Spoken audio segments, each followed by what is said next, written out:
कुठे आहे पण घेऊन केरळ असं याला काय अर्थ नाही. केरळच्या चर्चेला मी सांगू तुम्हाला, ऐका ना, गेल्या निवडणुका नाही सगळं ऐका ना बालाजी गाडे पाटील, गेल्या आता निवडणुका झाल्या राज्यांच्या, तेव्हा आम्ही असंच पॅनल होतं, रविकिरण सर होते, अभिजित होते, माझ्या तोंडातून तुम्ही होतात, हे सगळे तुम्हीच होतात तिथे.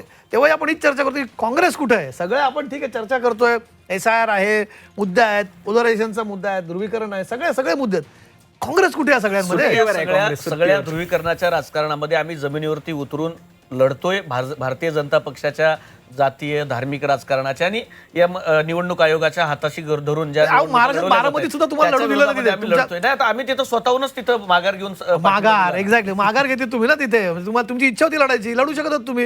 नाही आम्ही पाठिंबा दिला त्या ठिकाणावरती. आधी तुमचा उमेदवार तयार होता, बघा असं भरला फॉर्म भरून मग फॉर्म भरून तुम्ही माघार घेतली. त्यामुळे असं म्हणू नका तुम्ही इथे तुम्ही कुठेच लढत म्हणजे काँग्रेस आम्ही लढतोय सगळीकडे. केरळ असेल, त्याचबरोबर बंगालमध्ये सुद्धा वेळ मिळाला तर लढतात असं त्यांचं. सुट्टीवरती तर मोदीजी आहेत. राहुल गांधींच्या सुट्टीमधनं वेळ मिळाला. पश्चिम बंगाल मला सांगा, पश्चिम बंगालमध्ये म्हणजे गेल्या निवडणुकांना हाच मुद्दा होता. दर निवडणुकांना आपण ही चर्चा करतो की पश्चिम बंगालमध्ये तुमच्यासाठी फॉर्मेडेबल तिथे अलायन्स करू शकला असतात तिथे, ते नाही होत. इतर राज्यांमध्ये काँग्रेसला आता एक मान्य करावं ना काँग्रेस की सेकंडरी भूमिकेत जावं, लढावं समविचारी पक्षांसोबत. असं होत नाही. काँग्रेस अजून येते ऐक्यात जगते असं वाटतं का? त्याच्यामुळे नुकसान होतं. या सगळ्या चित्रामध्ये काँग्रेस कुठे दिसून येत नाही. नाही, निश्चित पद्धतीनं संघटन पातळीवरती आता सध्या देश पातळीवरती आम्ही सध्या बांधणी चाललेली आहे संघटन सृजनच्या माध्यमातून. लढण्याचा विषय सध्या होत राहील. पण बंगालमध्ये सुद्धा निश्चित यश जरी नाही मिळालं, जागा जरी नाही मिळाल्या, तरी मताचा जो टक्का आहे काँग्रेसचा तिथं या निवडणुकीमध्ये वाढलेला असेल आमचा.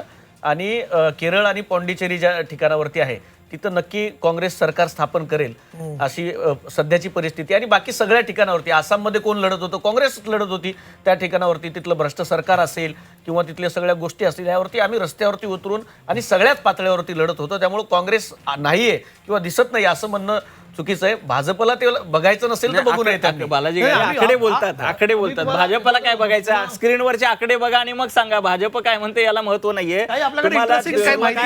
काँग्रेस शून्य, पश्चिम बंगालमध्ये काँग्रेस शून्य, आसाममध्ये काय अवस्था, ज्या आसाममध्ये एवढे यांनी नौटंकी केली, सगळं भ्रष्टाचार अमुक तमुक, आसामचे आकडे बघा काय अवस्था आहे. काँग्रेस 26, भाजप 86. भाजपची भूमिका असते. आम्ही लोकांचे मुद्दे वास्तव मांडत असतो. नाही, वास्तव मांडतात तर मग लोकांनी दाखवलं काम आहे. वास्तव काय ते लोकांनी स्क्रीनवर तिथे बालाजी गाडे, वास्तव काय ते लोक निवडणुकीच्या मतपेटीतून वास्तव दाखवत असतात आणि तो आरसा दाखवण्याचं काम काँग्रेसला निश्चितपणे पश्चिम बंगालमध्ये केलंय, आसाममध्ये देखील केलंय. ठीक आहे मग एकदा आकडे आपण सगळे बघूया. आणि माझ्या मते काही पिछाडी वाद स्टॅलिन पिछाडीवरती अशी एक माहिती येते. तर सौरभ, आपण काय माहिती सांगू शकतो का प्रेक्षकांना? हो, तामिळनाडूच्या आधी आकडे आपण बघूयात. त्याच्या आधी MK स्टॅलिन हे सध्या पिछाडीवर असल्याची माहिती आहे. कोल्हापूर या मतदारसंघातून ते पिछाडीवर आहेत आणि तिथे TVKचे उमेदवार यांनी आघाडी घेतलेली आहे कोल्हापूर इथे.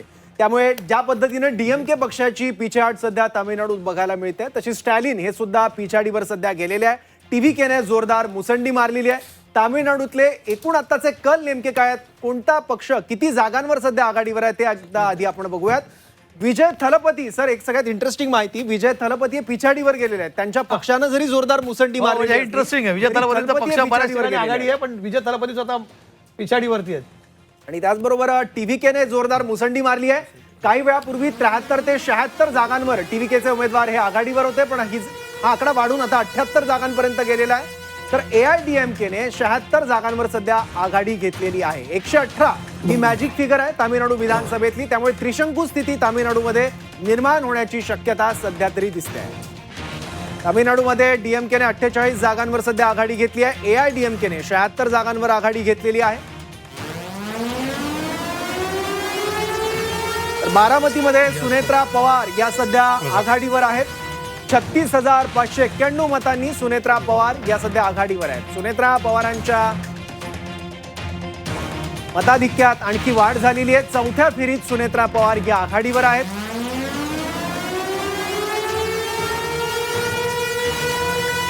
राहुरीमध्ये भाजपच्या अक्षय कर्डिले यांची आघाडी कायम आहे. चौथ्या फेरी अखेर 18,000 मतांची आघाडी त्यांनी घेतलेली आहे. राष्ट्रवादी शरद पवार पक्षाच्या मुकाटेंना 2,700च्या आसपास मतं मिळाली आहेत, तर वंचितच्या संतोष टोळकेंना 1,000च्या आसपास मतं आहेत. राहुरीत भाजपच्या अक्षय कर्डिले यांची आघाडी अजूनही कायम आहे. चौथ्या फेरी अखेर 18,000 मतांची आघाडी अक्षय कर्डिले यांनी घेतलेली आहे. अत्यंत इंटरेस्टिंग निवडणूक राहुरीत बघायला मिळालेली होती.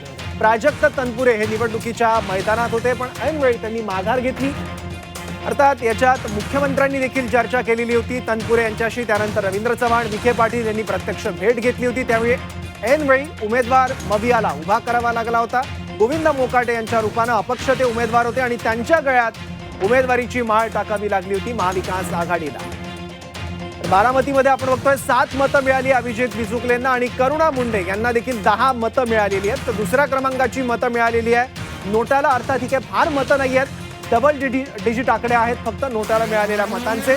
सुनेत्रा पवार किती मतांची आघाडी घेतात याकडे महाराष्ट्राचं लक्ष आहे. आणि तामिळनाडूच्या राजकारणात थलपतीची ग्रँड एंट्री झालेली आहे. थलपती विजयच्या TVKने जोरदार मुसंडी मारली आहे. MK स्टॅलिन यांच्या सत्तेला सुरुंग लावलेला आहे TVKने. तामिळनाडूमध्ये सत्तांतर होण्याचे आता संकेत आहेत.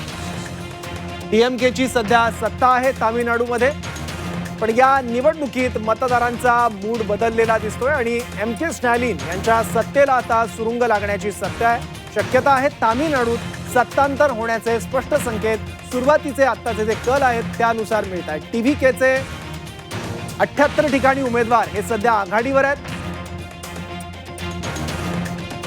तर राहुरीमध्ये आपण आकडेवारी आता बघितली तर 18,123 मतांनी अक्षय कर्डिले आघाडीवर आहेत. दुसऱ्या क्रमांकाची मतं गोविंद मोकाटे यांना मिळालेली आहेत, राष्ट्रवादी काँग्रेस शरदचंद्र पवार पक्षाचे उमेदवार. तिसऱ्या क्रमांकाची मतं ही वंचितला मिळालेली आहेत 1,174 आणि शिवसेना युबीटीचे बंडखोर उमेदवार हे 4थ्या स्थानी आहेत. बारामतीमध्ये सुनेत्रा पवार यांनी सध्या आघाडी घेतलेली आहे. 45,010 मतांनी त्या सध्या आघाडीवर आहे. आणखी 10,000 मतांनी त्यांची आघाडी वाढलेली आहे. दुसऱ्या क्रमांकावर नोटाला सर्वाधिक मतं मिळालेली आहेत. बारामतीमध्ये सुनेत्रा पवार सध्या आघाडीवर असल्याचं बघायला मिळत आहे. 45,010 मतांनी सुनेत्रा पवार या सध्या आघाडीवर दिसत आहेत.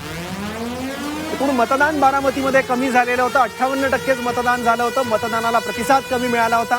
राहुरीमध्ये भाजपच्या अक्षय कर्डिले यांनी 22,000 मतांची आघाडी घेतली आहे. 5व्या फेरी अखेर ही आघाडी त्यांनी घेतली आहे. राष्ट्रवादी शरद पवार पक्षाच्या मोकाटेंना 3,522 मतं ही सध्या मिळालेली आहेत.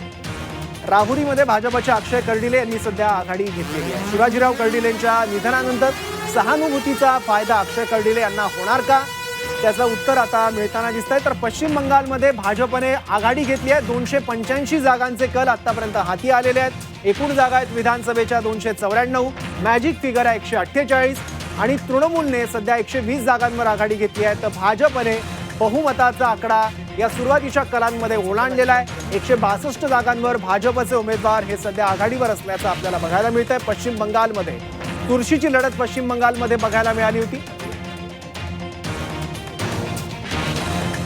आत्ताची आपण आघाडी पिछाडीची आकडेवारी बघितली तर पश्चिम बंगालमध्ये 162 जागांवर भाजपचे उमेदवार आघाडीवर आहेत. तृणमूलचे 120 ठिकाणी जवळपास डिफरन्स देखील वाढत चाललेला आहे तृणमूल आणि भाजपमधला. काँग्रेसला मात्र एकाही जागेवर आघाडी घेता आलेली नाही आणि ती स्थिती पश्चिम बंगालमधल्या डाव्या पक्षांची सुद्धा आहे. तामिळनाडूमधल्या कलांमध्ये TVKची आघाडी बघायला मिळाली आहे. जोरदार मुसंडी 2024 मध्ये थलपती विजय यांनी राजकारणात एंट्री केलेली होती. जननायक हा त्यांचा एक शेवटचा सिनेमा होता. थलपती असं संबोधन देखील त्यांच्या नावाच्या आधी लावलं होतं, ज्याचा अर्थ होतो कमांडर. तमिळ शब्द आहे तो मूळ, त्यामुळे आता तामिळनाडूची कमांड सुद्धा त्यांच्याकडे जाणार काय बघावं लागेल. तर आसाममध्ये भाजपची जादू कायम आहे. भाजप 89 जागांवर सध्या आघाडीवर आहे. 126 जागा आहेत. आसाममध्ये एकूण 64 ही मॅजिक फिगर आहे, पण भाजपने तो टप्पा कधीचाच ओलांडला आणि 89 जागांवर सध्या भाजपने आघाडी घेतलेली आहे. काँग्रेसच्या गौरव गोगोईंना फार प्रभाव आसाममध्ये पाडता आलेला नाहीये. 28 जागांवर सध्या काँग्रेस पुढे आहे. सगळ्या आपण बघतोय या 5 राज्यातले आकडे आपल्या समोर आहेत आणि नवीन पाहुणे आपल्यासोबत स्टुडिओत देखील जोडले गेलेत. आपल्यासोबत भारतीय जनता पक्षाचे प्रवक्ते विश्वास पाठक जोडले जातात. आपल्यासोबत ज्येष्ठ राजकीय पत्रकार आणि विश्लेषक हेमंत देसाई सर सुद्धा जोडले गेलेले आहेत. बघतोय आपण इंटरेस्टिंग आकडे. अभिजित, आता मध्यंतराकडे चाललोय. मध्यंतर झालाय की नाही झाला म्हणायचं. थलपती विजय अजूनही आघाडीवरती आहेत इकडे. निश्चितच मला असं वाटतं की आता हा जो कल आहे तो जर स्थिर होण्याच्या दिशेने दिसतंय, कारण जो आपण आकडा बघितला होता तेव्हा ते 70-71 वर होते, आता 88 वर गेलेले आहेत. शतक केलं होतं आता 100 लागलं ते आघाडीवरती आहेत तलपती विजयांचा.